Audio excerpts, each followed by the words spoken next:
Hey students, this is a very long PowerPoint, so I've split it up. So I'm going to do the first 30 slides with this particular presentation, and then I'll do the second half in another presentation.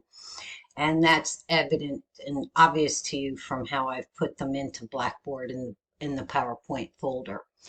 So this is one of the first videos that you're going to be watching for this class, and it really has most to do with basically terms and definitions, just the words that we're going to be using throughout the course of the semester regarding reading and most especially writing, and most specifically essay writing. Now, we will be doing other genres of writing. In other words, some of the things you'll be doing are basically papers. Some of the writing you'll be doing is more casual. You'll be writing paragraphs and journal entries and such. But the bottom line is that the fundamental product that you're going to be producing is going to be the essay. And there's a reason for that. We're going to get into that in the course of this video, or this PowerPoint rather, excuse me. So here's the deal. Here are the words that we're going to be using and how to define those words. So the question is on your mind probably, why the focus on writing essays? What is the deal with that particular genre, that particular form? Why do you all harp on that, you English teachers, you? It gets to be boring. Well, the bottom line is that really the essay format, the structure of an essay, enables you to branch out and do all kinds of writing. In other words, once you know that particular structure, you will find that it can be attuned, or it can be transferred, if you will, to any other piece of writing. So yes, it is formulaic to begin with, but then you can take the particular skills, the particular elements, and you can expand and change and shift and such, and you will find that you are able to organize any piece of writing that has a purpose just from the fundamentals of knowing how to write an essay. So that's why we start with it. So here are some of the terms that we use when we start talking about essay writing. And the first is an acronym. And if you all are MCPS people, products of Montgomery County Public School, this might be familiar to you. This is where I picked it up, and it's in a lot of other writing reference books and such. But SOAP stands for the subject, the occasion, the audience, and the purpose. So the subject is essentially the most general category. Think of it as the stacks in a library, right? Very general categories of matter that you could be writing about. Are you writing about art? Are you writing about science? Are you writing about math? Are you writing about music? Then what you get to next is the occasion, the when for the writing. What is the specific circumstance? Is it a classroom project, or is it an editorial in a newspaper, or is it a speech, or is it going to be in a business setting and it might be a business plan, or are you in the medical field and it might be a medical report, etc. So there's always a particular event or an occasion for the writing. And then we get to the A, which is the audience, and that can differ as well. Of course, in this class, the audience will be pretty much relegated to two, and that will be me, your instructor, and the other audience would indeed be your fellow students, your peers. But out in the work world, obviously, it could be your boss, it could be your colleagues, it could be the people working underneath you, etc. And then, of course, the biggie is the purpose. What is the point? And even a text, a 2-sentence text, is making a point. And of course, so is a 500-page book and everything in between. So every piece of writing that's produced on the computer, on your smartphone, on your tablet, in print, there always is a point. So once you know all that, it leads you into how you should structure what it is you're writing. And what we do in this class is we teach the rhetorical strategies in terms of how to structure writing. And that means just basically the modes or methods. So once you know the subject, you know what you're writing about, you know the event, the occasion, you know who it's for, the audience, and you're honing in on the purpose, the point, the thesis, that will lead you to determine what would be the best organizational structure, what would be the best method or mode to use. And there's basically 10 of them. Some of them overlap. You'll find pieces of them in every piece of writing, but generally speaking, here are the big 10.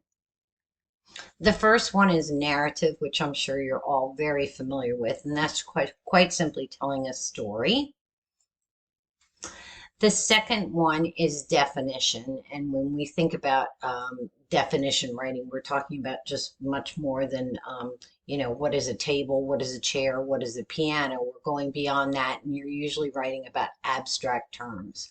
So if you were trying to parse out what makes for a good leader, what is success, how do you define beauty, abstract terms are usually right pickings for definition writing.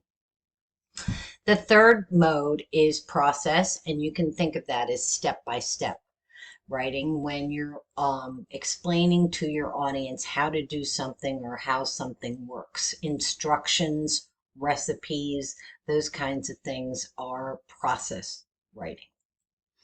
And then we have ourselves cause and effects, and that has to do with reasons and results. And the reason I put this picture up with cause and effect writing is because indeed it is a domino case many times. In other words, you will have a precipitating event that means that something else will happen. In other words, one thing causes an effect, and that effect in turn might cause another effect, and it goes on down the line.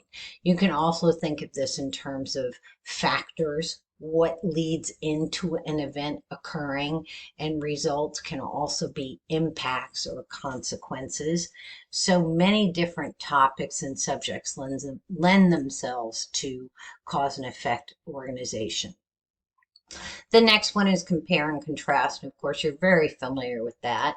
And when you do this, what you are doing is taking two or more subjects and you're identifying their similarities, and then you are identifying your differences between those similarities. So they have to have something in common in order for you to really parse out what their differences are. In other words, you really can't do a compare and contrast essay between a pen and a washing machine because they don't share any common characteristics or elements. But indeed, you could do a compare and contrast essay between a washing machine and a dryer, or a washing machine and an oven, because they do share similar characteristics and traits. Argument and persuasion is the next one, and this has to do with subjects or topics that are debatable. Subjects or topics in which people could reasonably disagree. There is one side and there is another side. Indeed, there might be many more than just two sides, but they're debatable topics. And when you argue, you are saying that this is the way this subject or topic should be thought of. And these are usually what you were talking about when we talk about writing hot button issues, current event issues, abortion, should it be legalized? The death penalty, should it be legalized? Are private schools better than public schools? Where is the better place to live, a suburban environment versus an urban environment? What is the best method for teaching a foreign language? You can go on and on. But they are always subjects in which there is debate. It's not a clear cut as to what would be the best. The next one is classification, and that's essentially when you're sorting things into groups and categories. Types of, kinds of. Those are the words that come to mind when you think of classifying things. The next one up is exemplification. Now, when we talk about exemplification being the overarching method, we're really talking about sort of a general principle or a statement, and then the body of the piece of writing is about trying to prove that with examples or instances. So indeed, you're going to have examples in all the other sorts of writings as well. But when it's the overarching method, you're starting with a general principle, and the examples prove that principle to be true. Descriptive writing is really what creative writing typically is when you're writing a poem, when you're describing an event or a time or a place using sensory details. That's descriptive writing. And then lastly, there's synthesis and analysis. Sometimes people separate these. I like to put these two together because and I like to put them at the end because this is really sort of what I deem the highest form of writing. In other words, when you're doing synthesis and analysis, what you're doing is you're pulling from outside sources, be it research or statistics or what other people have thought or said or written about this particular topic or subject, and then you are throwing it into a blender and you're coming up with your own original idea about that topic or subject. And we'll get into that in greater detail when you do an analysis paper. Yes, yes, yes, the methods do overlap. There's no getting around that. And there could also be a combination. In other words, you could use exemplification, and as I said before, within an argument and persuasive piece of writing. You could use definitions within a compare and contrast. So indeed, there is overlap. But the bottom line is there's, generally speaking, an overarching method at work, and that makes your piece of writing easier to structure and organize. And that's the reason that we use them. So to recap, these are the big 10, okay? And we know that this SOAP method of thinking subject, thinking occasion, thinking audience, and thinking purpose will lead you to which of the 10 modes would be the best for organization. Okay, I'll stop it here, and then the second half of this PowerPoint I will do at a later date.